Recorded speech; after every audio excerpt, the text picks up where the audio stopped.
السلام علیکم ورحمۃ اللہ وبرکاتہ۔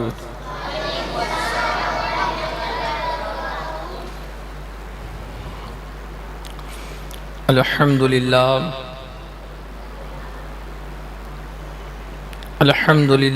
رب العالمین والصلاة والسلام علی سید الانبیاء والمرسلین طیبین الطاہرین وابنہ الغوث العظم جیلانی وخواجہ اعظم اجمیری اجمعین، اما بعد فاعوذ باللہ من الشیطان الرجیم، بسم اللہ الرحمن الرحیم۔ اہدنا الصراط المستقیم صراط الذین انعمت علیہم غیر المغضوب علیہم ولا الضالین۔ صدق اللہ العظیم وصدق رسول النبی الکریم، ونحن علی ذلک لمن الشاہدین والشاکرین والحمد للہ رب العالمین۔ درود پاک پڑھی، اللہم صلی علی سیدنا و مولانا محمد معدن الجود والکرم وعلی آلہ واصحابہ وبارک وسلم، صلاۃ و سلام علیک یا سیدی یا رسول اللہ۔ یا رسول اللہ انظر حالنا، یا حبیب اللہ اسمع قالنا، اننی فی بحر حم مغرق خذ ید الساحل لنا اشکالنا۔ بکار خیش حیرانم اغثنی یا رسول اللہ، پریشانم پریشانم اغثنی یا رسول اللہ۔ شہاب کس نوازی کن طبیبا، چارہ سازی کن مریض درد عصیانم اغثنی یا رسول اللہ۔ یا رسول اللہ غم ہو گئے بے شمار، آقا بندہ تیرے نثار آقا، بگڑا جاتا ہے کھیل میرا، آقا آقا سوار آقا، مجدار میں آ کے ناؤ پھنسی ہے، دے ہاتھ کے ہو جاؤں پار آقا، ٹوٹی جاتی ہے پیٹھ میری، للہ یہ بوجھ اتار آقا، ہلکا ہے اگر ہمارا پلہ، بھاری ہے تیرا وقار آقا،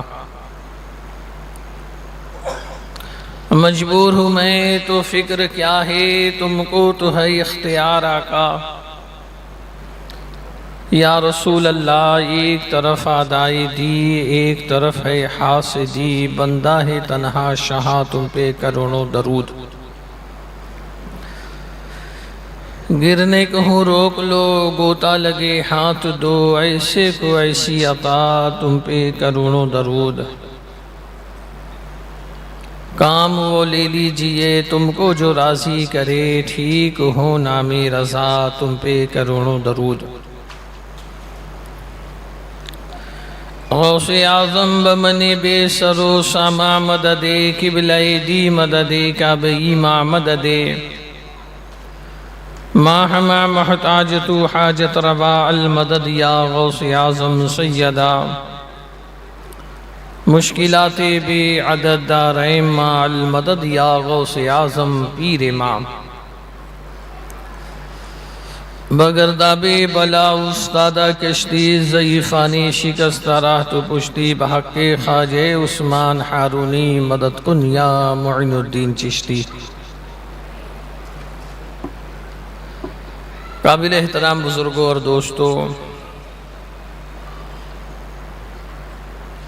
ہماری آپ کی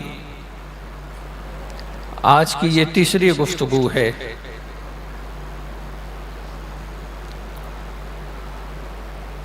اور سورہ فاتحہ جو ام القرآن ام الکتاب اور بڑی جامع سورہ قرآن کی جو ہماری قوم کے ہر فرد کو یاد ہوتی ہے کہ اللہ تبارک و تعالی نے پورے قرآن کے علم کو سورہ فاتحہ کے اندر جمع کر دیا۔ اس کی آخری کی چند آیتیں، جو آیت بھی ہے اور دعا بھی ہے، جس میں اللہ تبارک و تعالی نے اپنے بندوں کو ان باتوں کی تعلیم دی کہ تم اپنے اللہ سے طلب کیا کرو اور کس طریقے سے کرو۔ اہدنا الصراط المستقیم، اے اللہ ہمیں سیدھا راستہ چلا۔ صراط الذین انعمت علیہم، ان لوگوں کا راستہ جن پر تو نے انعام کیا۔ پہلی گفتگو میں بھی ہم نے ان باتوں کو سنا، دوسری گفتگو میں بھی سنا۔ ابتدا میں پچھلی تقریر کے چند الفاظ کو دہرانے کی وجہ یہ ہوتی ہے کہ بات آسانی سے سمجھ میں آئے، کہ بندے نے اللہ سے دعا کی، پروردگار انعام یافتہ بندوں کا جو راستہ ہے جن پر تو نے انعام کیا، انہی لوگوں کے راستے پہ ہم لوگوں کو چلا، تو وہ انعام یافتہ بندے انعم اللہ من النبیین والصدیقین والشہداء والصالحین، انبیاء، صدیقین، شہداء و صالحین، یہ سب اللہ کے بندے انعام یافتہ ہیں، اور اللہ تبارک و تعالی نے ان لوگوں پر اپنا انعام کیا۔ پھر اللہ نے فرمایا وَحَسُنَ أُولَئِكَ رَفِيقًا، یہ بہترین دوست ہیں، اچھے ساتھی ہیں، ان لوگوں کی دوستی کر لو، تم کامیاب رہو گے دنیا میں اور کامیاب رہو گے آخرت میں۔ راستے کا مطلب پیچھے پیچھے چلنا، اطاعت کرنا، پیروی کرنا۔ چونکہ جیسے جیسے زمانہ آگے بڑھتا جائے گا، دنیا کے اندر الگ الگ قسم کے لوگ الگ الگ فتنہ لے کر کے پیدا ہوتے جائیں گے۔ اب بتائیے نا کہ قرآن ایک ہے، ایک آیت اہدنا الصراط المستقیم، ہم یہ کہتے ہیں کہ اللہ ہمیں سیدھا راستہ چلا، کچھ یہ کہتے ہیں اللہ ہمیں سیدھا راستہ دکھا۔ تو سوال یہاں پر یہ ہے کہ جب تم دیکھو گے تو چلو گے کب؟ حضرت آدم علیہ نبینا علیہ السلام سے لے کے مصطفیٰ جان رحمت تک جتنے انبیاء کرام اس دنیا میں نازل ہوئے، سبوں نے سیدھا راستہ دکھایا ہے، اب چلنا تم کو ہے۔ اب اگر اب تک کہ تم نے دیکھا نہیں تو پھر چلو گے کب؟ سرکار اعلیٰ حضرت نے لکھا کہ پروردگار ہم نے دیکھ لیا ہے، بغیر تیری رحمت کے اس پہ ہم چل نہیں سکتے ہیں، اس لیے تو اپنی رحمت اور اپنی مدد سے ہمیں سیدھے راستے پہ چلنے کی توفیق عطا فرما۔ تو صدیقین، شہداء، صالحین، یہ وہ لوگ ہیں جن پر اللہ نے اپنا انعام کیا، تم ان کے طریقے پر چلو، تم سیدھے راستے پر ہو۔ ان لوگوں نے کیا عقیدہ اللہ و رسول کی ذات کے تعلق سے رکھا، وہ عقیدہ رکھو، تم سیدھے راستے پر ہو۔ ان لوگوں کا مسلک و مذہب کیا تھا، اسی مسلک و مذہب پہ تم رہو، تم سیدھے راستے پر ہو۔ اللہ تبارک و تعالی نے قرآن کریم میں فرمایا وَإِذَا قِيلَ لَهُمْ آمِنُوا كَمَا آمَنَ النَّاسِ، اے لوگوں ایمان لاؤ ان لوگوں کے جیسا کہ ایمان لانے والوں نے ایمان لایا۔ مفسرین نے لکھا اس سے مراد خلفائے راشدین ہیں، حضرت ابو بکر صدیق، حضرت عمر فاروق اعظم، حضرت عثمان ذو النورین اور حضرت مولائے کائنات۔ اللہ تبارک و تعالیٰ نے یہ حکم دیا کہ ان لوگوں کے جیسا تم ایمان لاؤ۔ کل کی گفتگو میں ہم نے حضرت ابو بکر صدیق کی زندگی، آپ کے فضائل کو اور آپ کے واقعات کو سنا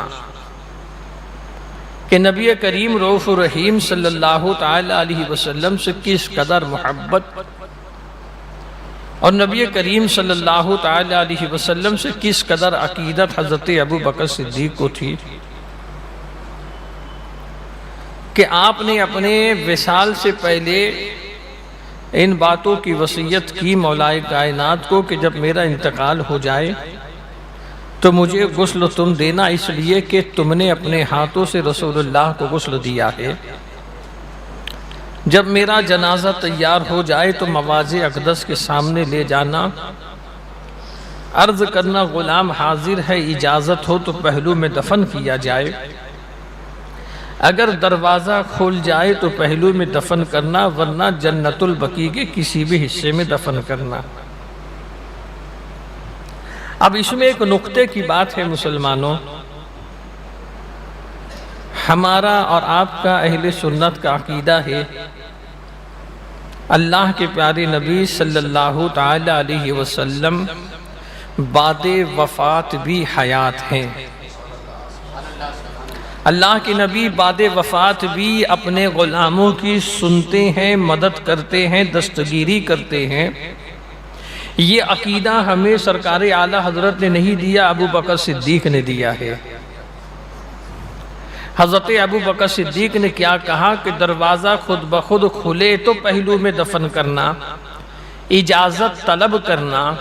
مطلب کیا تھا؟ حضرت ابو بکر صدیق کا ایمان تھا کہ ظاہری طور سے اللہ کے نبی دار فانی سے کوچ کر گئے، مگر حقیقت میں ابو بکر کی فریاد کو سنتے ہیں۔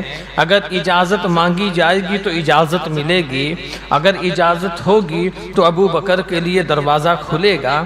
یہ راز اس حدیث اس حکایت کے اندر ہے۔ الحمدللہ اہل سنت کا بھی یہی عقیدہ ہے کہ اللہ کے پیارے نبی صلی اللہ تعالی علیہ وسلم آج بھی قبر انور کے اندر اپنے جسم اطہر کے ساتھ موجود ہیں۔ اللہ کے نبی غلاموں کی سنتے بھی ہیں، فریاد بھی سنتے ہیں، دستگیری بھی کرتے ہیں، عطا بھی کرتے ہیں۔ اور میرے آقا کی بارگاہ وہ بارگاہ ہے کہ سرکار اعلیٰ حضرت ارشاد فرماتے ہیں، میرے کریم سے گر قطرہ کسی نے مانگا، دریا بہا دیے ہیں، دربے بہا دیے ہیں۔ کہ نبی پاک صلی اللہ تعالی علیہ وسلم کی بارگاہ وہ بارگاہ ہے کہ اگر نبی کی بارگاہ سے کوئی قطرہ مانگتا ہے تو اللہ کے نبی اسے دریا عطا فرما دیتے ہیں، اتنا نواز دیتے ہیں کہ مانگنے والا دینے والا ہو جاتا ہے، پھر اسے کبھی کسی چیز کی کوئی کمی نہیں ہوتی ہے۔ تو یہ عقیدہ ہمیں صحابہ سے ملا ہے، حضرت ابو بکر صدیق سے ملا ہے۔ حضرت ابو بکر صدیق کے بعد فضائل میں حضرت فاروق اعظم رضی اللہ تعالیٰ عنہ ہیں۔ یاد رکھنا اہل سنت کا موقف اور عقیدہ یہ ہے کہ خلفائے راشدین میں تمام صحابہ کے اندر اور خلفائے راشدین کی جو ترتیب ہے، اس میں پہلے خلیفہ حضرت ابو بکر صدیق ہیں، دوسرے خلیفہ حضرت عمر فاروق اعظم ہیں، تیسرے خلیفہ حضرت عثمان ذو النورین ہیں، اور چوتھے خلیفہ مولائے کائنات شیر خدا رضی اللہ تعالیٰ عنہ ہیں۔ یہ ان کی خلافت کی ترتیب ہے اور یہی ترتیب ان کے مرتبے کی بھی ہے۔ اور اللہ کی پیارے نبی صلی اللہ تعالی علیہ وسلم اپنے چاروں خلفاء سے بڑی محبت فرماتے تھے۔ حضرت فاروق اعظم رضی اللہ تعالی عنہ، دیکھیے مسلمانوں، ایک ہوتا ہے مرید جو اپنے پیر سے محبت کرتا ہے اور اس کے ہاتھ میں ہاتھ دے کر کے مرید ہوتا ہے، اور ایک ہوتا ہے مراد کہ پیر کسی اپنے مرید سے محبت کرے اور اس بات کا پیر خواہش مند ہو کہ یہ انسان میرا مرید ہو جائے۔ نبی کریم صلی اللہ تعالی علیہ وسلم کی بارگاہ میں اور تمام صحابہ کرام کے اندر حضرت فاروق اعظم کو یہ شرف حاصل ہے کہ حضرت فاروق اعظم رسول اللہ کی مراد ہیں۔ اللہ کے پیارے نبی صلی اللہ تعالی علیہ وسلم نے اللہ کی بارگاہ میں دعا کی تھی کہ پروردگار عمر ابن خطاب کے ذریعے اسلام کو غلبہ اور عزت عطا فرما۔ آپ نے یہ دعا بدھ کے دن کی تھی اور جمعرات کے دن ہی یہ دعا کو شرف قبولیت اللہ نے عطا فرمائی، اور نبی دعا کرے اور وہ قبول نہ ہو ایسا ہو نہیں سکتا ہے کہ یہ بات تو دعا کی ہے۔ اگر کوئی خواہش اور حاجت رسول کے دل میں ہوتی ہے تو اللہ تبارک و تعالی اپنی رحمت سے حضور کی تمناؤں کو پورا فرما دیتا ہے، اور حضور کی تمام حاجتوں کو اللہ اپنی رحمت سے پورا فرماتا ہے۔ اللہ کے نبی نے دعا فرمائی ہے کہ عمر ابن خطاب کے ذریعے اسلام کو عزت اور سربلندی اور غلبہ عطا فرما۔ وہاں حضرت فاروق اعظم ابھی آپ کی عمر 27 سال کی ہے۔ عرب کے بڑے لوگوں میں آپ کا شمار بھی ہوتا تھا، مگر جب اسلام پھیلنا شروع ہوا یہاں فاروق اعظم ہیں، اپنے ہاتھ میں تلوار لے کر کے نکلتے ہیں اس ارادے سے کہ آج میں جا کر کے اسلام کے چراغ کو بجھا دوں گا اور محمد عربی کو میں قتل کر دوں گا۔ یہ ارادہ لے کر کے فاروق اعظم نکلتے ہیں۔ راستے میں ایک شخص سے ملاقات ہوتی ہے، فاروق اعظم کے ہاتھ میں تلوار دیکھ کر کے انہوں نے پوچھا عمر کہاں کا ارادہ ہے، کہاں جا رہے ہو؟ حضرت عمر نے کہا آج میں جا رہا ہوں محمد کو قتل کر دوں گا معاذ اللہ رب العالمین۔ جب اس نے اتنا سنا تو اس نے کہا عمر وہاں بعد میں جانا، پہلے تم اپنی بہن اور بہنوئی کی تو خبر لے لو کہ یہ دونوں بھی مسلمان ہو چکے ہیں، یہ دونوں بھی دامن اسلام میں آ چکے ہیں۔ اتنا سننا تھا، غصہ اور جلال اور بڑھ جاتا ہے۔ اب پہلے اپنی بہن کے گھر آتے ہیں تو اس وقت آپ کی بہن اور بہنوئی اور اس گھر کے اندر ایک صحابی تھے جو ان دونوں کو سورہ طٰہٰ کی تلاوت سکھا رہے تھے، سورہ طٰہٰ کی آیتیں پڑھ پڑھ کے سنا رہے تھے۔ حضرت فاروق اعظم کی آنے کی آہٹ کو سن کر کے وہ صحابی گھر کے گوشے کے اندر چھپ جاتے ہیں۔ حضرت عمر اپنی بہن کے گھر میں داخل ہوتے ہی ساتھ سوال کرتے ہیں کہ ابھی میں نے کچھ آواز سنی ہے، کچھ پڑھنے کی آواز سنی ہے۔ پہلے بہن نے تو ٹالنے کی کوشش کی، مگر جب دیکھا کہ حضرت عمر بضد ہے، ارشاد فرمایا کہ وہ اللہ کا مقدس کلام ہے۔ حضرت عمر نے کہا لاؤ وہ مجھے دکھاؤ۔ آپ کی بہن کہتی ہے کہ جب تک کہ تم پاک و صاف نہ ہو جاؤ وہ کلام کو تم ہاتھ نہیں لگا سکتے۔ بہن کے کہنے کے مطابق حضرت فاروق اعظم نے وضو کیا، اور وضو کرنے کے بعد سورہ طٰہٰ کی ابتدائی آیتوں کو جب آپ نے دیکھا آپ نے اس کو پڑھنا شروع کیا۔ جیسے جیسے پڑھتے جاتے اب دل کی دنیا بدلتی چلی جا رہی تھی۔ اب جب آپ نے چند آیتوں کو پڑھا ہے اب دل کی دنیا بدلتی ہے۔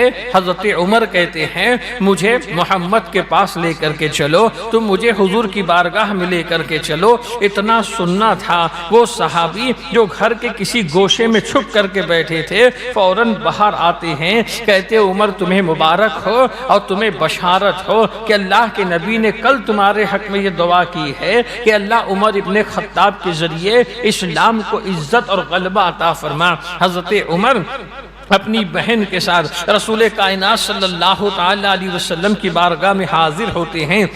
اللہ کے نبی کی بارگاہ میں جب حاضر ہوتے ہیں حضرت امیر حمزہ دیکھتے ہیں دور سے حضرت عمر کو آتے ہوئے، تو حضرت امیر حمزہ فرماتے ہیں کہ اگر عمر خیر کے ارادے کے ساتھ آ رہے ہیں تب تو اچھا ہے، اور اگر خیر کا ارادہ نہیں تو عمر کو قتل کر دینا یہ ہمارے لیے کوئی بڑی بات نہیں ہے۔ حضرت فاروق اعظم نبی کی بارگاہ میں حاضر ہوتے ہیں۔ اللہ کے نبی صلی اللہ تعالی علیہ وسلم پھر حضرت عمر سے فرماتے ہیں، حضرت عمر کے سامنے اللہ سے دعا کرتے ہیں کہ پروردگار عمر ابن خطاب کے ذریعے اسلام کو عزت عطا فرما۔ آپ کی دعا مکمل ہوتی ہے، حضرت فاروق اعظم کلمہ شہادت پڑھ کر کے داخل اسلام ہو جاتے ہیں۔ آپ داخل اسلام ہوتے ہیں، آپ مسلمان ہوتے ہیں۔ اس وقت تمام صحابہ اتنے خوش تھے کہ تمام صحابہ نے نعرے تکبیر کی صداؤں کو بلند کیا تھا اور اللہ اکبر کی صداؤں کو بلند کیا۔ یہ حضرت فاروق اعظم اعظم کے ایمان لانے کا واقعہ یاد رکھنا مسلمانوں، ہدایت اللہ کے دست قدرت کے اندر ہے۔ اللہ تبارک و تعالی جب جسے چاہتا ہے ہدایت عطا فرماتا ہے اور جب چاہتا ہے لوگوں کو ہدایت سے دور رکھتا ہے۔ حضرت فاروق اعظم مسلمان ہوتے ہیں۔ اب دیکھیے، آپ کا نام تو عمر ہے، فاروق اعظم آپ کو جو لقب دیا گیا کہ حق و باطل کے اندر آپ فرق کرتے ہیں، ایمان لانے کے بعد حضرت عمر نے نبی کی بارگاہ میں عرض کیا کہ کوئی محفل ایسی بچے گی نہیں، کوئی مجلس ایسی بچے گی نہیں جہاں جا کر کے میں اپنے ایمان کا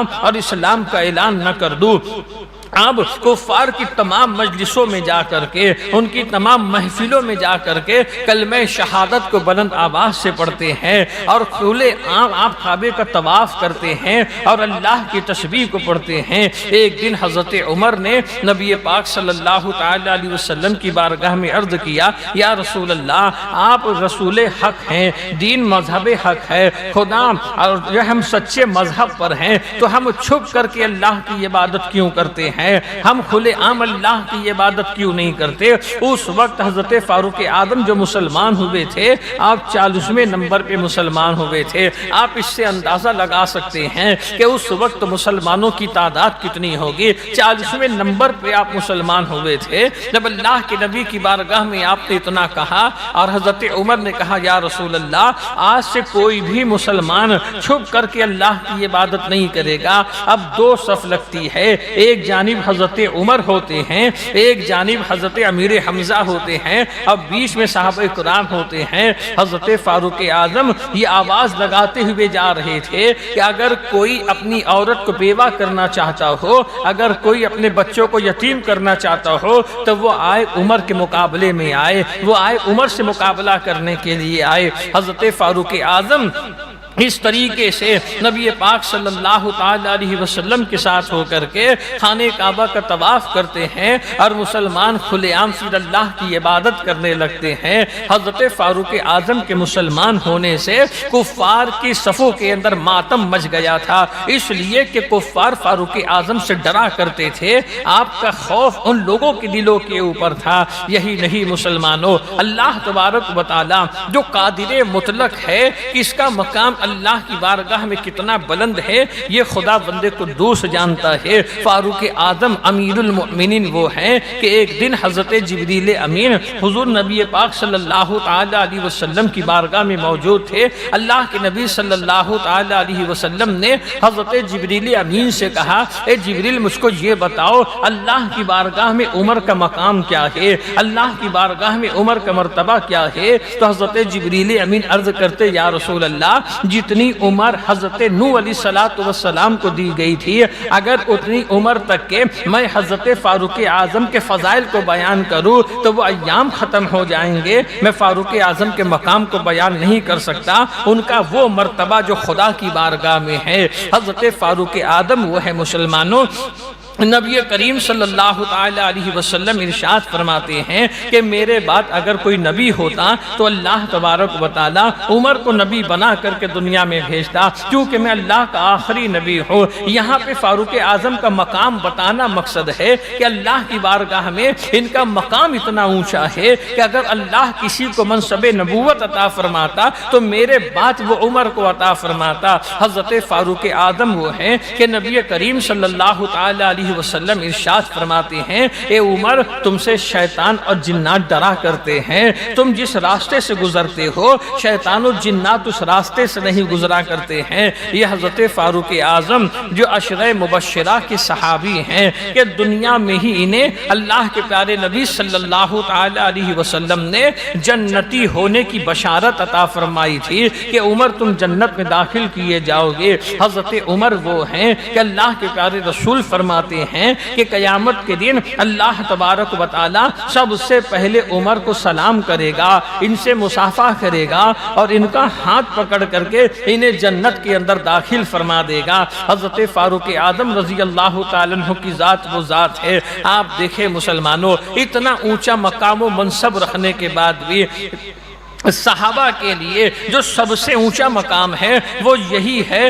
کہ وہ رسول پاک صلی اللہ تعالی علیہ وسلم کے صحابی ہیں، اور انہوں نے ایمان کی حالت میں نبی پاک صلی اللہ تعالی علیہ وسلم کو دیکھا ہے، اور ایمان کی حالت میں ہی وہ اس دار فانی سے کوچ کر کے گئے ہیں۔ فاروق اعظم رضی اللہ تعالی عنہ کو اللہ نے دنیا میں ہی جنتی ہونے کی بشارت اللہ کے پیارے نبی علیہ الصلوۃ والسلام نے عطا فرما دی ہے، مگر آپ دیکھیں جو جتنے اونچے مقام کا مالک ہوتا ہے اتنی خشیت اس کے اندر ہوتی ہے، اتنا تقوی اس کے اندر ہوتا ہے۔ فاروق اعظم ہیں، ایک مرتبہ زمین سے ایک ذرہ اٹھاتے ہیں، ایک تنکا اٹھاتے ہیں، اس تنکے کو اپنے ہاتھ میں لے کر کے کہتے ہیں کہ کاش میں ایک تنکا ہوتا، کوئی قابل ذکر چیز نہ ہوتا، اللہ کے خوف و خشیت سے رویا کرتے تھے۔ فاروق اعظم کو اللہ نے وہ مقام دیا تھا کہ دریا کے اوپر آپ حکومت کیا کرتے تھے، آپ کا نام لے کر کے، آپ کے عدل و انصاف کا واسطہ دے کر کے صحابہ سمندر کے اندر اپنے گھوڑے دوڑا دیا کرتے تھے،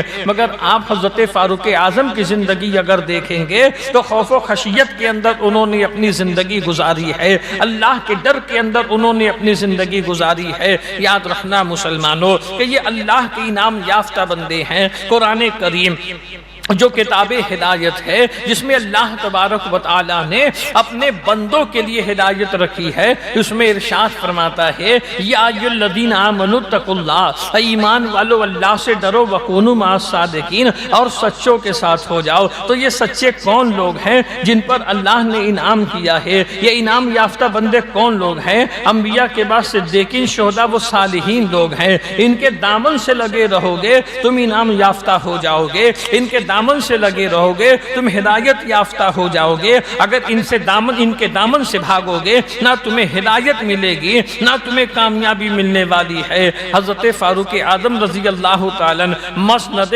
خلافت پر آپ فائد ہوتے ہیں۔ آپ دیکھیے قوم کا جو حاکم ہوتا ہے نا، وہ کس طریقے سے قوم کے اوپر حکومت کیا کرتا ہے اور کس طریقے سے وہ قوم کی خدمت کیا کرتا ہے۔ آج کا انسان ایسا ہے، اگر کوئی منصب و عہدہ دے دیا جائے، اگر وہ کسی منصب اور عہدے کے اوپر فائز ہو جائے تو پھر اس کی کپڑے کی سفیدی کبھی نہیں جاتی ہے۔ پھر وہ منصب و عہدہ پا لینے کے بعد وہ یہ سمجھتا ہے اب میں جو چاہے کر لوں، مجھے کہنے والا کوئی نہیں، مجھے روکنے والا کوئی نہیں۔ مگر یاد رکھنا مسلمانوں کہ جس کا منصب جتنا اونچا ہوگا، قیامت کے دن اس کا حساب اسی طریقے سے لیا جائے گا۔ منصب رکھنے والے، عہدہ رکھنے والے، حکومت کرنے والے، ان سب کو چاہیے حضرت فاروق اعظم کی زندگی کو دیکھے کہ کس طریقے سے فاروق اعظم نے دنیا پر حکومت کی ہے اور کس طریقے سے فاروق اعظم نے دنیا کے اندر رہ کر کے اسلام کی خدمت کی ہے۔ یہی وجہ تھی نا مسلمانوں کہ گاندھی نے کہا تھا کہ اے لوگوں، اگر تمہیں حکومت کرنی ہے تو میں تمہیں مشورہ دوں گا، حکومت عمر کی جیسی حکومت کرنا اور ابو بکر صدیق کی جیسی حکومت کرنا،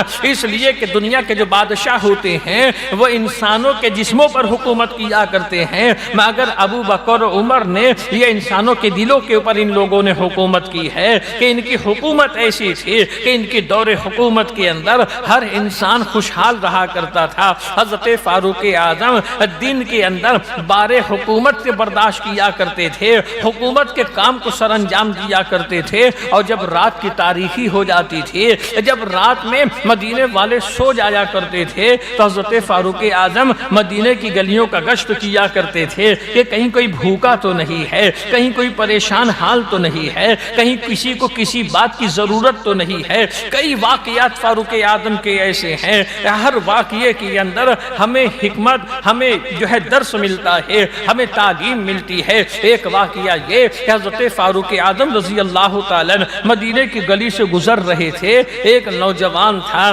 جس کے ہاتھ میں شراب کی بوتل تھی، وہ شراب کی بوتل لے کر کے جا رہا تھا۔ جیسے ہی اس نے فاروق اعظم کو دیکھا، اب اس کے وہ خوف زدہ ہوا، اب وہ ڈر کر کے وہیں رکا اور دل ہی دل کے اندر اللہ کی بارگاہ میں دعا کرنے لگا، اے پروردگار عالم، تو حضرت عمر کے دبدبے اور ان کے خوف سے مجھ کو بچا لے، میں تجھ سے وعدہ کرتا ہوں آج کے بعد میں شراب کو کبھی ہاتھ نہیں لگاؤں گا، آج کے بعد میں کبھی شراب نہیں پیوں گا۔ وہ دل ہی دل میں اللہ سے مناجات کر رہا تھا۔ فاروق اعظم جب تک قریب پہنچے، سلام و کلام کے بعد پوچھا تیرے ہاتھ میں کیا ہے؟ کہا بوتل ہے۔ کہا اس کے اندر کیا ہے؟ اس کے منہ سے نکلا کہ سرکہ ہے۔ حضرت عمر نے کہا لا دکھاؤ، جب دکھایا تو شراب سرکہ بن چکا تھا۔ یہ حضرت فاروق اعظم کی ذات ہے کہ اگر آپ کے خوف سے بھی بندہ توبہ کر لے، اللہ آپ کی برکت سے اس کی توبہ کو قبول فرما لیتا ہے اور اس کی دعا کو قبول فرما لیتا ہے۔ یہی فاروق اعظم ہے۔ اپنے ساتھی کے ساتھ نکلے، اپنے غلام کے ساتھ نکلے مدینے کی گلیوں کو دیکھنے کے لیے کہ کہیں کوئی پریشان حال تو نہیں۔ آپ نے دیکھا رات کی تاریکی میں ایک گھر کے اندر چولہا جل رہا ہے اور بچوں کے رونے کی آواز آ رہی ہے۔ فاروق اعظم دیوار سے کان لگا کے سنتے ہیں، بچے ماں سے کہہ رہے تھے کہ کب سے ہنڈی پک رہی ہے، اب تک کھانا پکا نہیں، بھوک سے ہمارا حال خراب ہو چکا ہے، یہ دیکھیے اگر کھانا نہیں ملا تو ہم مر جائیں گے۔ ماں بچوں کو تسلی دے رہی ہے، ماں بچوں کو سمجھا رہی ہے کہ تھوڑی دیر میں پک جائے گا۔ کافی دیر تک کہ یہ معاملہ چلتا رہا۔ حضرت فاروق اعظم اس خاتون کو مخاطب کرتے ہیں، اس سے بات کرتے ہیں۔ وہ خاتون کہتی ہے کہ آپ کون ہیں اور جو ہے میرے حال کو کیوں جاننا چاہتے ہیں؟ حضرت فاروق اعظم فرماتے میں تمہاری مدد کرنا چاہتا ہوں، میں تمہارے ماجرے کو سننا چاہتا ہوں۔ اس خاتون نے کہا کہ 3 دن ہو گیا میرے گھر میں فاقہ ہے، کھانے پینے کا کوئی سامان نہیں، اس وقت ہنڈی کے اندر فقط پانی ابل رہا ہے۔ میں اپنے بچوں کو تسلی دے رہی ہوں کہ وہ انتظار میں سو جائیں گے، جب کل صبح ہوگی تو اللہ کو جو منظور ہوگا۔ پھر وہ خاتون کہتی ہے کہ امیر المؤمنین حضرت عمر ہماری خبر نہیں لیتے ہیں۔ حضرت عمر کو وہ اب تک کے پہچانی نہیں تھی۔ اس نے کہا کہ انہوں نے ہماری خبر نہیں لی، اب تک کہ میرے بھوکے اور یتیم بچوں کی خبر نہیں لی۔ اور پھر وہ کہتی ہے کہ مجھے تو حضرت عمر سے بڑی شکایت ہے، یہ سننا تھا۔ حضرت فاروق اعظم فرماتے ہیں کہ انہیں کیا خبر کہ اس وقت جو ہے کوئی بھوکا وہ پیاسا بھی ہے۔ وہ خاتون جواب دیتی ہے کہ تمہیں بڑی ہمدردی حضرت عمر سے ہے، وہ رعایا کے اوپر حاکم ہے اور حاکم کی ذمہ داری ہوتی ہے اپنی رعایا کی خبر گیری کرنے کی، حاکم کی ذمہ داری ہوتی ہے اپنی رعایا کی دیکھ بھال کرنے کی۔ حضرت فاروق اعظم اسی وقت گھر سے نکلتے ہیں، بیت المال جاتے ہیں، آٹے کا بورا لے کر کے اپنی پشت پہ رکھ کر کے اس خاتون کے گھر جانے لگتے ہیں جو آپ کا ساتھی آپ کا غلام تھا۔ اس نے کہا امیر المؤمنین لائیے یہ بوجھ میں اٹھا لیتا ہوں۔ حضرت عمر ارشاد فرماتے ہیں یہ بوجھ تو بھی تو اٹھا لے گا، کیا قیامت کے دن بھی میرا بوجھ تو اٹھائے گا؟ حاکم میں ہوں، یہ میری ذمہ داری ہے۔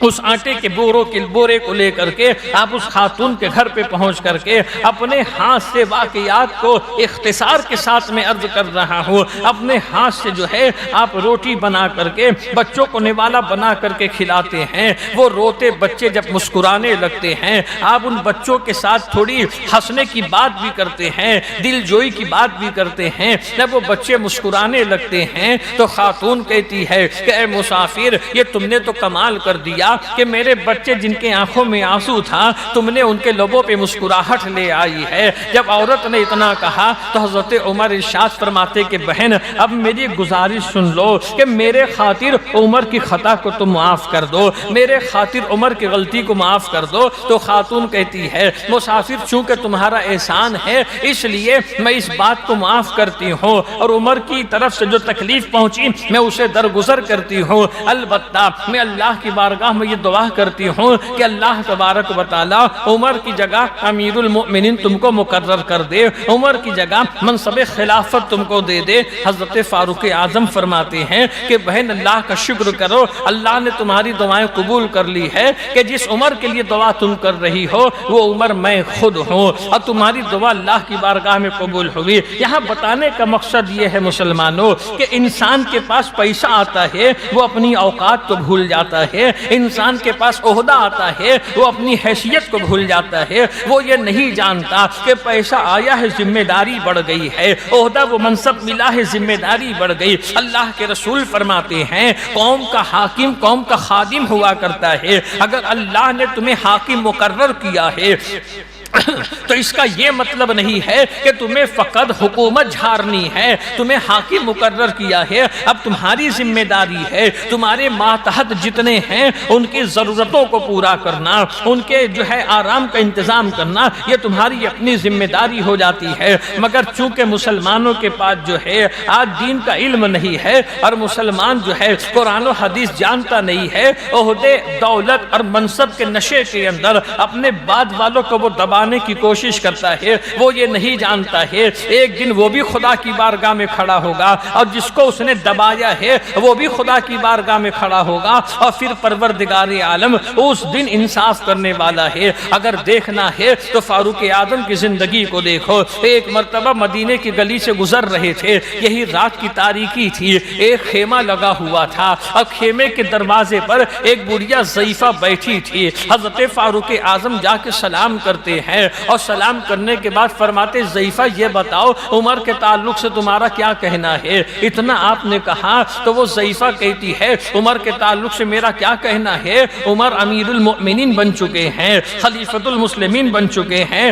مگر میں بڑھیا بیوہ جو ہے مفلوق الحال پریشان ہوں، اب تک کہ عمر نے میری خبر نہیں لی ہے اور میری خیریت معلوم نہیں کی ہے، میں کل قیامت کے دن رسول کائنات صلی اللہ علیہ وسلم کی بارگاہ میں تو عمر کی شکایت کرنے والی ہوں۔ اتنا سننا تھا، حضرت فاروق اعظم فرماتے ہیں اے ضعیفہ عمر کو کیا معلوم کہ خیمے کے اندر کوئی بڑھیا حاجت مند اور ضرورت مند ہے؟ تو ضعیفہ کہتی ہے کہ بڑی بھلی بات کرتے ہو، عمر امیر المؤمنین ہے، حاکم وقت ہے، تو مشرق و مغرب کی خبر رکھنا یہ ان کی اپنی ذمہ داری ہے۔ اب اس نے اتنا کہا کہ اس کی اپنی ذمہ داری ہے۔ حضرت عمر فاروق اعظم فرماتے ہیں اچھا ضعیفہ ایک بات یہ بتاؤ، تم عمر کی طرف سے جو تکلیف تمہیں پہنچی ہے کتنے درہم میں کتنی قیمت میں بیچو گی؟ ضعیفہ کہتی مسافر جاؤ مجھ سے مذاق مت کرو۔ فاروق اعظم فرماتے ضعیفہ مذاق کی بات نہیں، ان کی طرف سے جو تکلیف پہنچی ہے میں چاہتا ہوں عمر کا بھلا ہو جائے، میں چاہتا ہوں اس کی شکایت قیامت کے دن نہ کی جائے، اس کی طرف سے جو تکلیف پہنچی ہے قیمتاً تم مجھے بیچ دو۔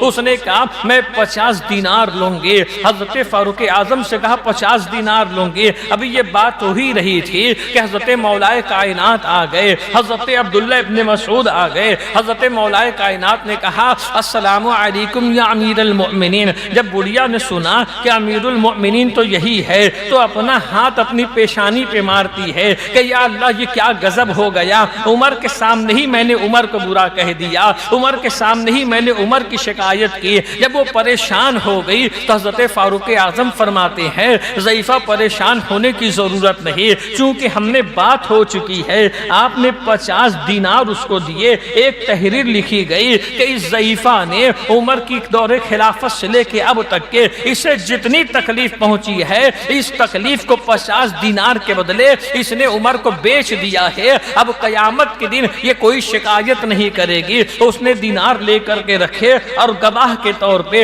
مولا کائنات نے اس کے اوپر اپنی سائن کی ہے، حضرت عبداللہ ابن مسعود نے اپنی کی ہے۔ تو یہ فاروق اعظم ہے کہ منصب ہے خشیت دل کے اندر ہے، عہدہ ہے خوف دل کے اندر ہے، جو ہے حکومت ہے خوف دل کے اندر ہے کہ کل قیامت کے دن کہیں میں پکڑا نہ جاؤں، کل قیامت کے دن میرے دور خلافت کے تعلق سے مجھ سے سوال نہ ہو جائے۔ آپ یہ دیکھیں مسلمانوں، حضرت فاروق اعظم ہے، یہی رات کی تنہائی تھی، مدینے کی گلیوں کا گشت کر رہے تھے۔ ایک مدینے کے باہر ایک خیمہ لگا ہوا تھا، ایک دیہاتی بدو جو ہے خیمے کے باہر بیٹھا۔ حضرت عمر جاتے ہیں اور جا کر کے اسے سلام کرتے، حال خیریت لیتے ہیں اور پوچھتے کہاں سے آئے ہو؟ اس نے کہا میں جنگل کا رہنے والا ہوں، میں مدینہ جا رہا تھا امیر المؤمنین کی بارگاہ میں کچھ مدد کے لیے، اپنی حاجت لے کر کے، اور خیمے کے اندر سے کرہنے کی آواز آ رہی تھی۔ حضرت عمر نے پوچھ لیا کہ یہ آواز کیسی ہے؟ اس بدو نے کہا یہ آواز میری بیوی کی ہے کہ وہ امید سے تھی، اب بچے کی ولادت کا وقت بھی قریب آ چکا ہے، اسے درد زا بہت زیادہ ہو رہا ہے۔ حضرت عمر نے کہا اچھا اس کے پاس کوئی دوسری خاتون بھی موجود ہے؟ اس نے کہا کوئی خاتون نہیں۔ فوراً آپ اٹھتے ہیں، مدینہ اپنے گھر آتے ہیں، اپنی اہلیہ حضرت ام کلثوم کو ساتھ لیتے ہیں اور فرماتے ہیں کہ بچے کی ولادت کے وقت جتنے سامان کی ضرورت ہوتی ہے وہ تمام سامان ساتھ لے لو۔ آپ نے تمام سامان کو ساتھ لیا اور جا کر کے اس بدو کے پاس آپ رکتے ہیں، حضرت ام کلثوم کو اندر بھیج دیتے ہیں۔ تھوڑی دیر کے بعد ولادت ہوتی ہے، ایک لڑکے کی پیدائش ہوتی ہے۔ حضرت ام کلثوم اندر سے آواز دیتی ہے امیر المؤمنین اپنے دوست کو مبارکبادی دے دو کہ اسے بیٹا ہوا ہے، اللہ نے اولاد کی نعمت سے نوازا ہے۔ لفظ امیر المؤمنین سننے کے بعد وہ بدو پریشان ہو جاتا ہے۔ حضرت عمر فرماتے ہیں پریشان ہونے کی ضرورت نہیں ہے، تم کل مدینے آنا، تمہارے لیے اور انتظام کیا جائے گا، تمہاری ضرورتوں کو پورا کیا جائے گا۔ یہ فاروق اعظم کی زندگی ہے کہ اتنا اونچا مقام و منصب رکھنے کے بعد بھی قوم کا حاکم، قوم کا خادم ہوا کرتا ہے، وہ برابر خدمت کرتے ہیں۔ اور یہی نہیں مسلمانوں، رات کی تاریکی میں اپنے ساتھی کے ساتھ نکلے، مدینے کا گشت کر رہے تھے، ایک گھر سے آواز آتی ہے، ماں بیٹی سے کہہ رہی تھی کہ بیٹی دودھ کے اندر پانی ملا دو۔ آج بھی پانی والا دودھ بہت ملتا ہے، جو ملاوٹی دودھ ہوتا ہے وہ غور سے سنیں ان باتوں کو کہ جو ملاوٹی سامان بیچا کرتے ہیں، جو خرید و فروخت کے اندر جو ہے اونچ نیچ کیا کرتے ہیں، جو ناپ تول کے اندر کمی بیشی کیا کرتے ہیں، اونچ نیچ کمی بیشی، یہ سب جو ہے ہماری ہلاکت کا سبب ہے، ہماری تباہی کا سبب ہے اور ہماری بے برکتی کا سبب ہے۔ وہ ماں بیٹی سے کہہ رہی تھی کہ بیٹی دودھ میں تھوڑا سی پانی ملا دو،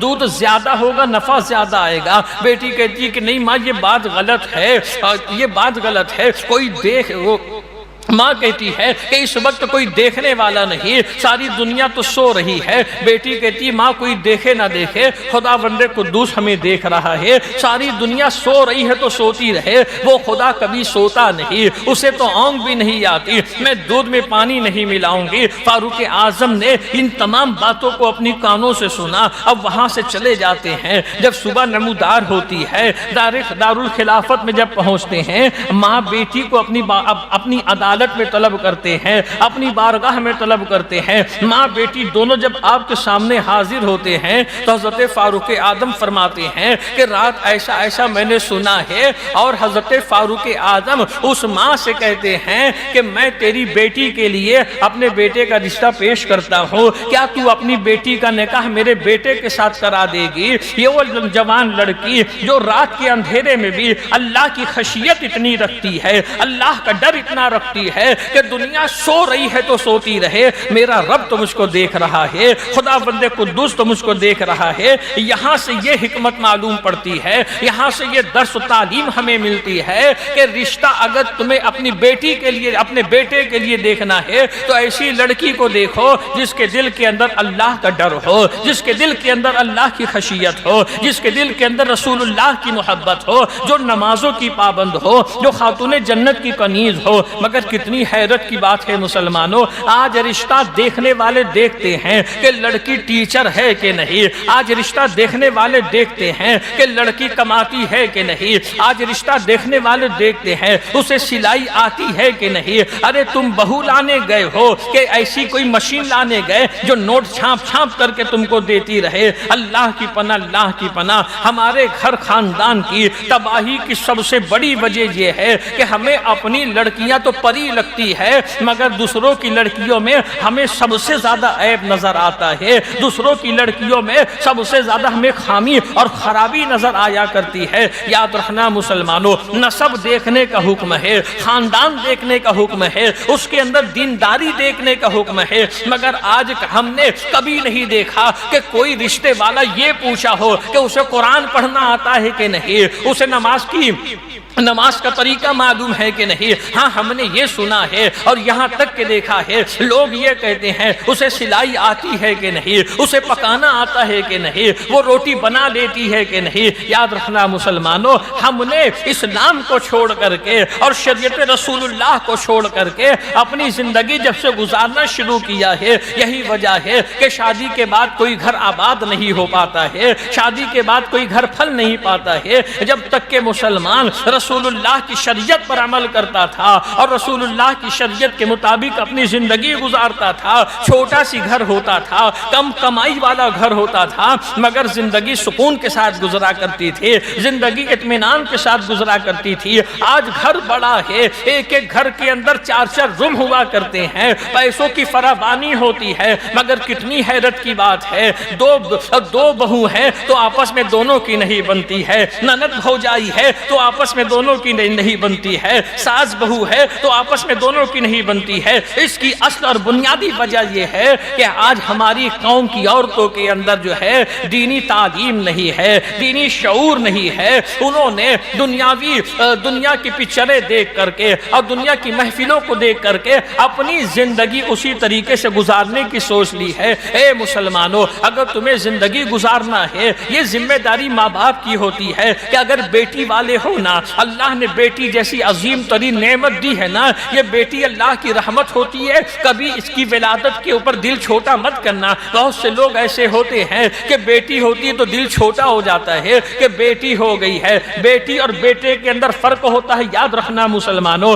بیٹے کی جب شادی کراؤ گے نا تو اس کی عورت آنے کے بعد وہ تم کو بھول جائے گا، مگر جب بیٹی کی شادی کرا دو گے، بیٹی جب تمہارے گھر سے چلی بھی جائے گی نا، تمہیں جب کوئی تکلیف ہوگی بیٹے سے پہلے بیٹی دوڑ کر کے آئے گی۔ اور بیٹی کے تعلق سے حضور فرماتے ہیں کہ بیٹی ماں باپ کے لیے جنت میں جانے کا ذریعہ ہے اور جہنم کا آڑ بیٹی ہے۔ اللہ کے نبی رحمت عالم نے ارشاد فرمایا، جو اپنی 3 بچیوں کی تعلیم و تربیت کرے اور ان کو اچھے گھرانے میں شادی کرا دے، میں محمد اسے جنت کی بشارت دیتا ہوں کہ وہ جنت میں جانے والا ہے، اللہ اسے جنت عطا فرمائے گا۔ صحابہ نے پوچھ لیا حضور اگر کسی کے ایک ہی ہو، حضور فرماتے اس کے لیے بھی جنت کی بشارت ہے۔ تو یاد رکھنا مسلمانوں، اپنی بچیوں کو تعلیم اچھی دو، اپنی بچیوں کو اس بات کی تعلیم دو جو تعلیم اللہ کے نبی صلی اللہ علیہ وسلم نے خاتون جنت کو عطا فرمائی ہے۔ آج کا جو ماحول و معاشرہ ہے، یہ کیسا ماحول ہے کہ باپ جب بیٹی کو بدا کرتا ہے،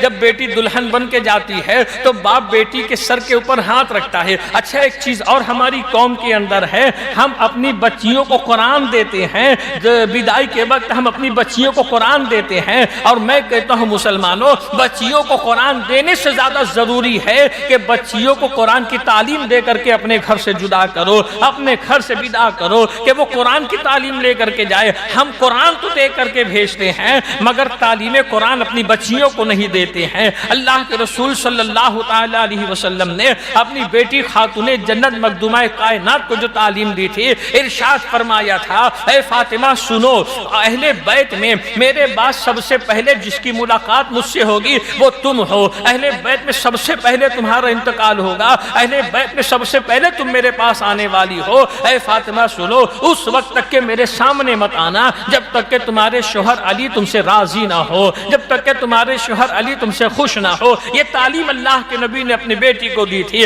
آج دنیا کا باپ تعلیم دیتا ہے، بیٹی فکر کرنے کی ضرورت نہیں، تیرا باپ زندہ ہے، 400 لم چلتا ہے، فکر مت کرنا، ابھی تیرے 4 بھائی زندہ ہے، کچھ بھی ہو بوریا بسترا اٹھا کر کے آ جانا۔ آج یہ باپ اپنی بچی کو تعلیم دیتا ہے۔ اگر عورت آدمی میں کچھ ہوتا ہے تو سسرا پہنچ جاتا ہے جھگڑا کرنے کے لیے اور داماد کو دبانے کے لیے۔ یاد رکھنا مسلمانوں، ایک مرتبہ بھی اگر تم اپنی بچی کی حمایت کے لیے اس کی سسرال میں جا کر کے اس کی سسرال والوں سے لڑو گے تو یہ سمجھ لینا تم نے اپنی بیٹی کے گھر کو تباہ کر دیا ہے، تم نے اپنی بیٹی کے گھر کو برباد کر دیا ہے۔ اللہ کے نبی نے جو تعلیم عطا کی ہے اور وہ جو سبق دیا ہے، اگر تمہیں اپنی بیٹی سے بڑی محبت ہے نا، ایک بات کی تعلیم اس کو ضرور دے دینا، جب وہ شادی ہو کے جانے لگے اس کے کان کے اندر یہ بات کہہ دینا اور اسے گھول کر کے یہ بات پلا دینا کہ بیٹی دیکھ، اگر آدمی اچھا ملے تو اللہ کا شکر کرنا، اس میں تیرا نفع و فائدہ ہے، اور اگر آدمی اچھا نہ ملے تو صبر سے اپنی زندگی گزارنا،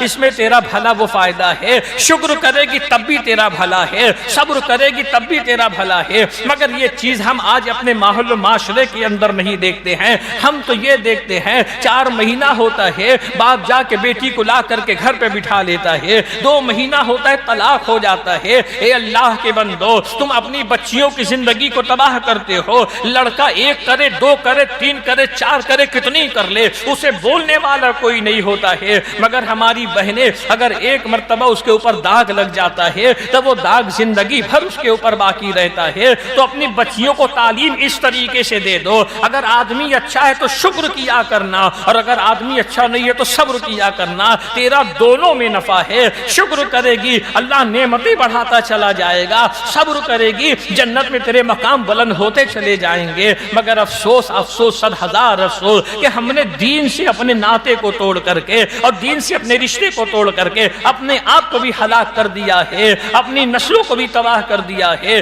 حضرت فاروق اعظم اپنے بیٹے کے لیے رشتہ کیسا ڈھونڈ رہے تھے، کوئی تحقیق نہیں کرتے ہیں، کوئی چھان بین نہیں کرتے ہیں، یہ نہیں دیکھتے لڑکی گوری ہے کہ کالی ہے، یہ نہیں دیکھتے اس کا ناک نقشہ کیسا ہے، یہ نہیں دیکھتے اس کا نسب کیسا ہے، یہ نہیں دیکھتے وہ لمبی ہے کہ ناٹی ہے، فقط یہ دیکھتے ہیں اس کے دل کے اندر اللہ کی خشیت ہے، اس کے دل کے اندر اللہ کا ڈر ہے۔ جو رات کی تنہائی میں اللہ سے اتنا ڈرتی ہے تو دن کے اجالے میں اللہ سے کتنا ڈرتی ہوگی۔ حضرت فاروق اعظم اپنے لیے ایسی بہو کو تلاش کرتے ہیں۔ اے مسلمانوں، اگر زندگی خوشحال چاہتے ہو تو اپنی ذہن کو اور اپنی سوچ کو اسلامی سوچ بنا لو، زندگی اور آخرت میں سکون ملے گا۔ یہی فاروق اعظم ہے مسلمانوں، اللہ نے کیا مقام و مرتبہ دیا ہے۔ اللہ اکبر اللہ اکبر۔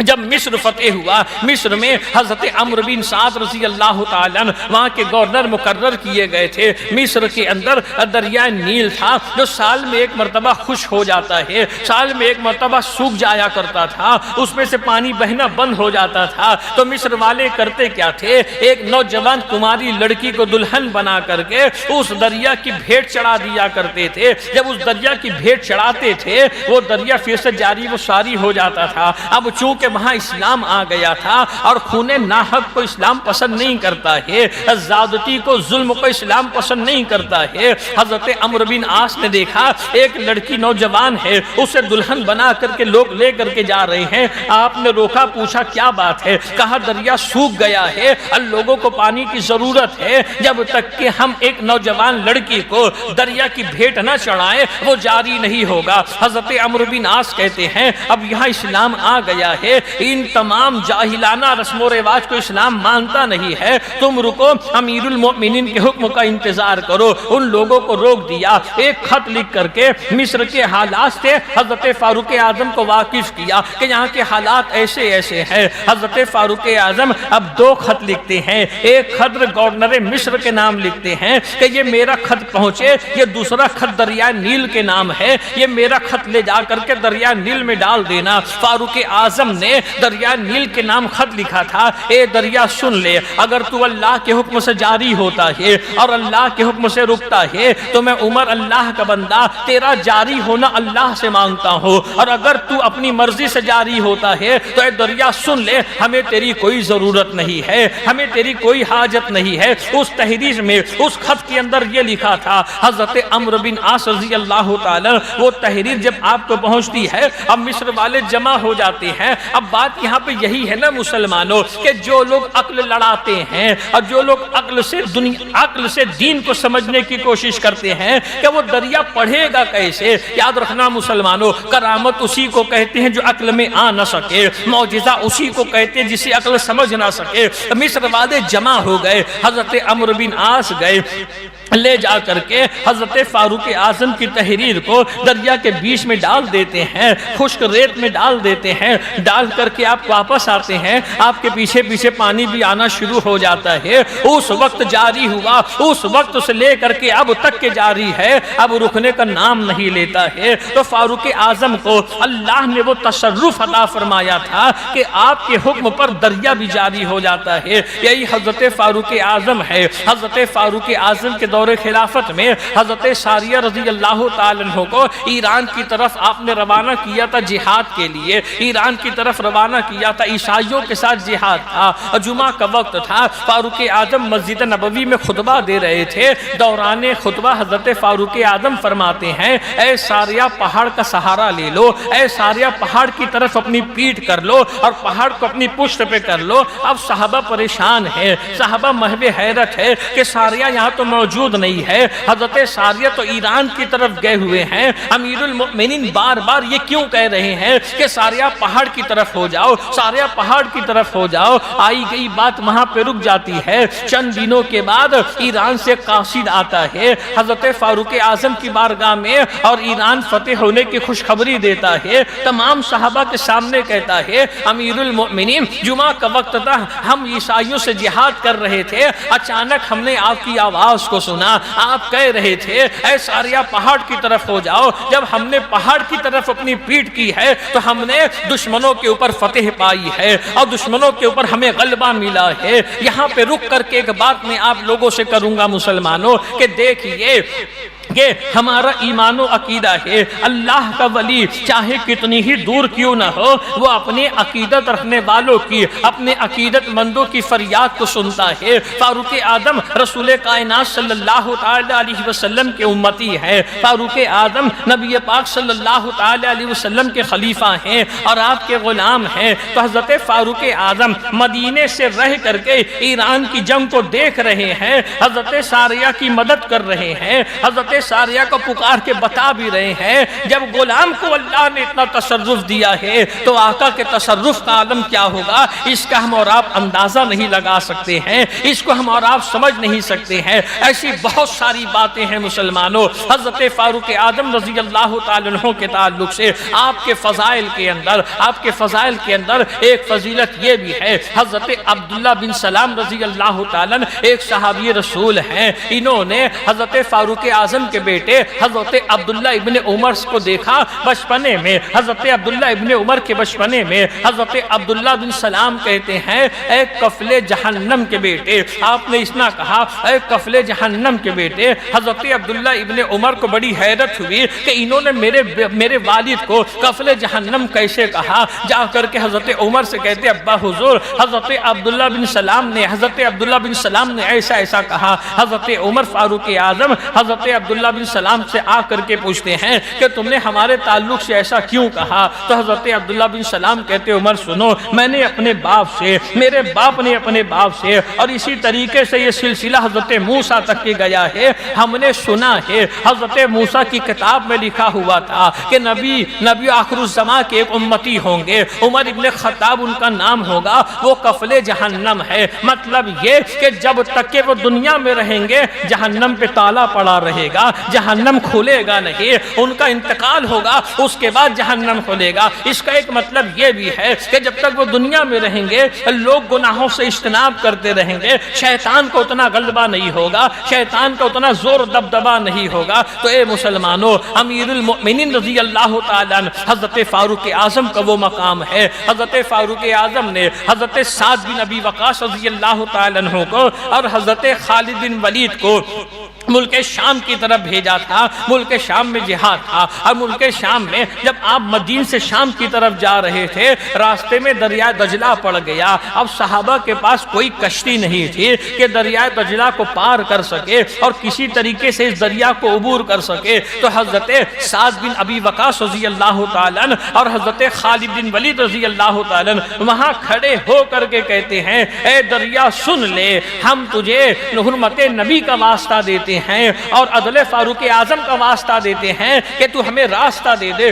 اتنا کہنے کے بعد حضرت سعد بن ابی وقاص رضی اللہ تعالیٰ عنہ اور حضرت خالد بن ولید اپنے گھوڑے کو ایڑ لگاتے ہیں اور دریا کے اندر اپنے گھوڑے کو دوڑا دیتے ہیں۔ آپ کو دیکھ کر کے تمام صحابہ آپ کے پیچھے پیچھے چلتے ہیں۔ اسی چیز کو اقبال نے کہا تھا کہ دست تو دست ہے دریا بھی نہ چھوڑے ہم نے، بحر ظلمات میں دوڑا دیے گھوڑے ہم نے۔ کہ مسلمان وہ ہے کہ وہ میدان نہیں دیکھتا ہے، اب وہ جو ہے سمندر نہیں دیکھتا ہے، جب دین رسول کی بات آتی ہے تو وہ سمندر کو بھی عبور کر لیا کرتا ہے، میدان کو بھی وہ پچھاڑ دیا کرتا ہے۔ یہ ساری باتیں مسلمانوں، اس میں جو ہمارے لیے سبق ہے، اس میں جو ہمارے لیے عبرت ہے وہ یہی ہے کہ ہمیں اور آپ کو سب کو ان بزرگان دین کے دامن سے لگے رہنا چاہیے۔ اور دامن سے لگے رہنے کا کیا مطلب ہے؟ دامن سے لگے رہنے کا مطلب یہ نہیں ہے یا ہم غوث کا دامن نہیں چھوڑیں گے، خواجہ کا دامن نہیں چھوڑیں گے۔ یہ دامن سے لگے رہنے کا مطلب نہیں ہے اپنے پیر کا ہاتھ چومنے سے زیادہ ضروری ہے پیر کی نصیحت پر عمل کرنا۔ پیر کا ہاتھ چومنے سے زیادہ ضروری ہے پیر کی نصیحت پر عمل کرنا۔ کسی عالم کا ہاتھ چومنے سے زیادہ ضروری ہے اس عالم کی نصیحت پر اور اس کی باتوں پہ عمل کرنا۔ آج ہماری قوم کے اندر وہ چیز نہیں ہے، آج ہمارے اور آپ کے اندر فقط یہی ہے کہ ہاتھ چوم لو، ہاتھ چوم کر کے اپنی عقیدت کو ظاہر کر دو۔ اس سے زیادہ ہماری قوم کے اندر اور کوئی دوسری بات نہیں ہے مسلمانوں، اور یہی ہماری ہلاکت کا اور ہماری تباہی کا سبب بنا۔ حضرت فاروق اعظم رضی اللہ تعالیٰ عنہ کی زندگی کو آپ دیکھیں، اللہ نے وہ مقام عطا کیا۔ حضرت مولا کائنات رضی اللہ تعالیٰ عنہ، بڑی پیاری روایت ہے، مولا کائنات رضی اللہ تعالیٰ عنہ حضرت فاروق اعظم کے دور خلافت میں ایک رات سوئے تھے، آپ نے خواب دیکھا مسجد نبوی شریف ہے، فجر کا وقت ہے، تمام صحابہ صفے لگائے بیٹھے، اللہ کے پیارے نبی حضور رحمت عالم صلی اللہ علیہ وسلم نے فجر کی نماز کی امامت کی۔ امامت کرنے کے بعد اللہ کے نبی مسجد کی دیوار سے ٹیک لگا کے بیٹھ گئے۔ ایک خاتون آئی، خاتون کے ہاتھ میں کھجور تھی، اس نے نبی کی بارگاہ میں پیش کیا۔ اللہ کے نبی وہ کھجوریں صحابہ میں تقسیم فرماتے ہیں اور ایک کھجور مولا علی کو عطا فرماتے ہیں۔ حضرت علی خواب میں اس کھجور کو کھاتے ہیں، بیدار ہوتے ہیں، آنکھیں کھلتی ہے تو کھجور کا ذائقہ آپ کی زبان پہ موجود تھا۔ یاد رکھنا، جو خواب میں نبی کو دیکھے وہ حقیقت میں نبی کو دیکھتا ہے، اور اللہ کے نبی جو چیز خواب میں عطا فرما دے حقیقت میں اللہ کے نبی وہ عطا فرماتے۔ ایسی روایتیں ہیں، ایک بزرگ حضور کی بارگاہ میں حاضر ہوئے تھے، روضہ مبارک پہ رو رہے تھے، بھوک کی شدت سے تڑپ رہے تھے، آنکھ لگ گئی، خواب دیکھا اللہ کے نبی تشریف لاتے ہیں، اپنے دستے کرم سے روٹی کا ٹکڑا عطا فرماتے ہیں، وہ بزرگ روٹی لے کے کھانے لگتے ہیں، آپ کی آنکھ کھلتی ہے، آدھی روٹی ہاتھ میں تھی اور آدھی روٹی منہ کے اندر تھی۔ تو اللہ کے نبی خواب میں جو چیز عطا فرما دے حقیقت میں اللہ کے نبی وہ چیز عطا فرماتے ہیں۔ مولا علی نے دیکھا خواب میں اللہ کے نبی نے کھجور عطا فرمائی ہے، جب بیدار ہوئے تو وہ کھجور کا ذائقہ آپ کی زبان پہ تھا، فجر کا وقت تھا، فوراً مسجد نبوی میں حاضر ہوئے، صحابہ صف لگائے بیٹھے تھے، حضرت علی بھی صف میں شامل ہوئے، حضرت فاروق اعظم فجر کی نماز کی امامت فرماتے ہیں۔ امامت فرمانے کے بعد حضرت فاروق اعظم مسجد کی دیوار سے ٹیک لگا کے بیٹھ جاتے ہیں، ایک خاتون آتی ہے، کھجور لے کر کے امیر المؤمنین کی بارگاہ میں پیش کرتی ہے، حضرت فاروق اعظم وہ کھجور تمام صحابہ میں تقسیم کرتے ہیں، ایک کھجور حضرت علی کو بھی دے دیتے ہیں۔ ایک کھجور لینے کے بعد حضرت علی عرض کرتے حضور ایک کھجور مجھے اور عطا فرما دیں۔ حضرت علی کہتے حضور ایک کھجور مجھے اور عطا فرما دے۔ حضرت عمر کہتے علی جب خواب میں رسول اللہ نے نہیں دیا تو میں کیسے دے سکتا ہوں؟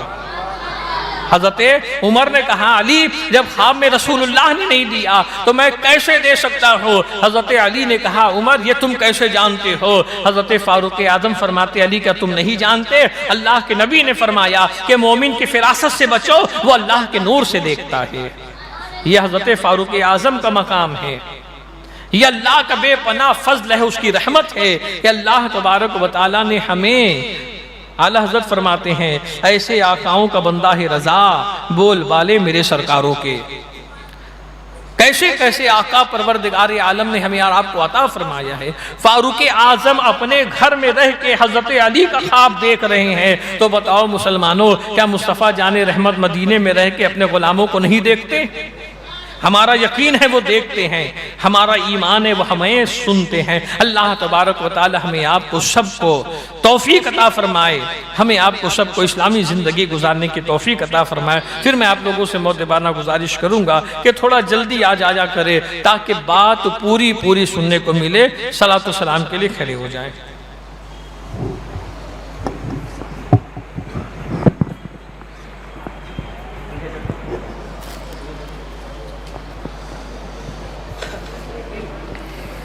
اے دین حق کے رہبر، تم پر سلام ہر دم۔ اے دین حق کے رہبر، تم پر سلام ہر دم۔ میرے شفیع محشر، تم پر سلام ہر دم۔ اس بے کس و عزی پر جو کچھ گزر